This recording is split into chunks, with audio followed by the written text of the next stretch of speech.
के सदस्य उनके पिता नहीं रहे। इस पारिवारिक कार्यक्रम में मैं शामिल होने आया हूँ। जौनपुर समाजवादियों का बहुत पुराना जिला रहा है। नेताजी से लेकर के और पूर्व में बहुत बड़े बड़े नेता यहाँ से बने, परिवर्तन लाए, राजनीति को हमेशा दिशा देने का काम किया है। इधर जो सबसे बड़ी लड़ाई थी लोकसभा की, जिसमें संविधान बचाना, लोकतंत्र बचाना और जिस तरह भारतीय जनता पार्टी काम कर रही थी और गठबंधन के साथ, इंडिया गठबंधन के साथ आए, उसका परिणाम ये हुआ है न केवल जौनपुर की जनता ने, जिसमें दोनों लोकसभा हैं, जौनपुर लोकसभा, मछलीशहर लोकसभा और आसपास की बहुत महत्वपूर्ण लोकसभा इंडिया गठबंधन के पक्ष में आई हैं। इंडिया गठबंधन समाजवादी पार्टी, वो समाजवादी पार्टी का एक एक कार्यकर्ता, नेता, जिसने अपनी लड़ाई समझी, संविधान के बचाने की अपनी लड़ाई, बाबा साहब भीमराव अम्बेडकर जी का जो रास्ता था, डॉक्टर राम मनोहर लोहिया का, नेताजी का, तो जो निवेश करने वाले लोग हैं अपना पैसा निकाल रहे हैं। उसका परिणाम ये है कि सेंसेस लगातार नीचे जा रहा है। महंगाई पे ये जवाब नहीं देना चाहते हैं। बेरोजगारी इतने बड़े पैमाने पे फैल गई, समाजवादी पार्टी के पक्ष में आई। मैं एक एक मतदाता का धन्यवाद देता हूँ।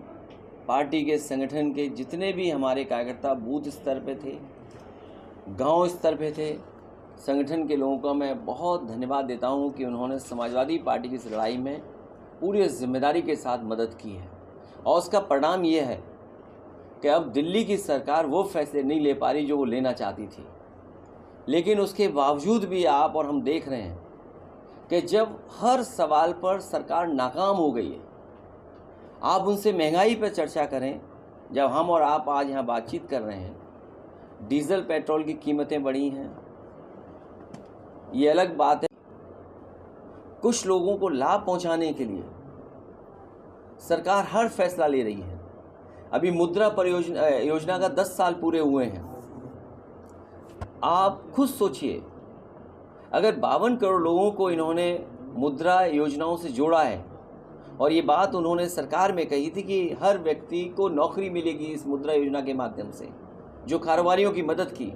अगर 52 करोड़ लोगों को इन्होंने मदद की है, 33 लाख करोड़, तो अगर एक व्यक्ति जिसको मुद्रा लोन मिला है, अगर उसने 2 लोगों को नौकरी दी है, तो इसका मतलब तो यह है कि नौकरी ख़त्म हो जानी चाहिए थी। अब नौकरी की ज़रूरत ही नहीं थी किसी को। ये तो उन्हीं की बात मैं कह रहा हूँ जो आपसे मैं आज शेयर कर रहा हूँ। और फिर जीरो पॉवर्टी कर देंगे। हमारे मुख्यमंत्री जी कुछ जानते नहीं हैं। अगर उन्हें वीवो का मोबाइल दे दो तो कहो वो भी ना चला पाए, आईफोन दे दो तो कहो दीवार पे मार दें। क्या कह रहे हैं कि 3 साल में हम गरीबी दूर कर देंगे, जीरो पॉवर्टी कर देंगे। ये किस बात का नारा है? और फिर zero tolerance law and order के लिए सुप्रीम कोर्ट क्या कह रहा है? सुप्रीम कोर्ट कह रहा है, जो बात हम लोग कहते थे वो बात सुप्रीम कोर्ट कह रहा है कि कानून व्यवस्था उत्तर प्रदेश में है ही नहीं, खत्म हो गई है। कानून व्यवस्था के नाम पर कुछ हो ही नहीं रहा है। मनचाहा अधिकारी काम कर रहे हैं, मनचाहा अधिकारी मुकदमे लगा रहे हैं, मनचाहा लोग पैसे वसूल रहे हैं। और जौनपुर से बेहतर कौन नहीं जानता, याद करो वो पुजारी की घटना। क्या आज भी जेल में नहीं है पुलिस के लोग? मुझे वो दिन याद है जब एक बच्चा केवल टिकटॉक बना रहा था, वो मुस्लिम बच्चा था, टिकटॉक बना रहा था, पुलिस ने दबाव बनाया, उसके बाद पिताजी से पैसा लेना चाहते थे, जान चली गई। बाद में हमारा पूरा डेलीगेशन पार्टी का पहुंचा था। न जाने कितने बेगुनाहों को मार दिया।